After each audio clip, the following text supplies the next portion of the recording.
Side of this, Republican Congressman Jack Kingston of Georgia. He serves on the Appropriations Committee. Congressman, it sounds like we're not making a lot of progress on either left or right. It looks like the president's jobs bill is dead. Some of the things the Congress was just talking about, I would imagine, are not appealing to you. So where does this go?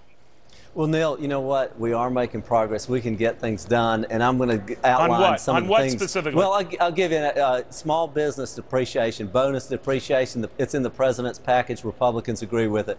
Contractors doing business with the federal government, there's a 3% holdback on the contract, which we agree should be eliminated. The president agrees should be eliminated. Reform of unemployment insurance, the president has it in its package. We agree with it. Yesterday, we passed 3 free trade agreements, which the president talked about in a State of the Union address as a job creation measure. We passed all of those, not just one, but we passed all 3 of them. Fair enough. We are so, making Congressman, progress. some of the measures that are in the jobs bill, some of those tax incentives, of removing some of the regulations, some of the things that appeal to you are still very much alive and well and still likely to be supported by Republicans. But for Congressman Kingston to say that as far as resurrecting the $447 billion package itself, that's gone, dead, right? Yes, but let me say this. You know, we don't have one Democrat co-sponsor of that. John Larson, one of the Democrat leaders, introduced the bill. It's H.R. 12. Right. You can look it up online. Nancy Pelosi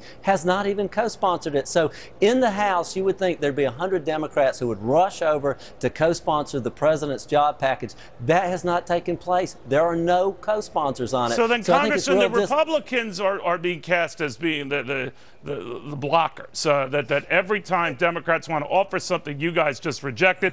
Now you have Joe Biden and others adding to the possibility of almost a civil war because of you Republicans. How do you feel about that you've been painted as obstructionist and not much better?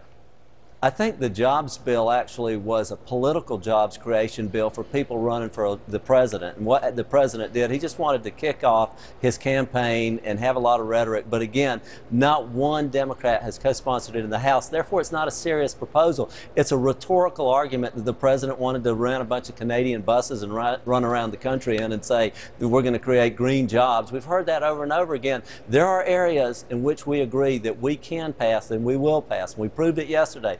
But on the tax issues, are removing some of the burdens, the payroll tax extension, some of these key features, you're for that, but any new spending initiative you are not for. Is that the gist of it? Yes, we just don't think more government stimulus, more packages that we've already seen and failed. And also under Bush, by the way, Bush had a stimulus package in May of 08. It did not create jobs, so we don't need to reinvent that wheel. We've tried it out. It doesn't roll. All right. Congressman, good seeing you. In the meantime,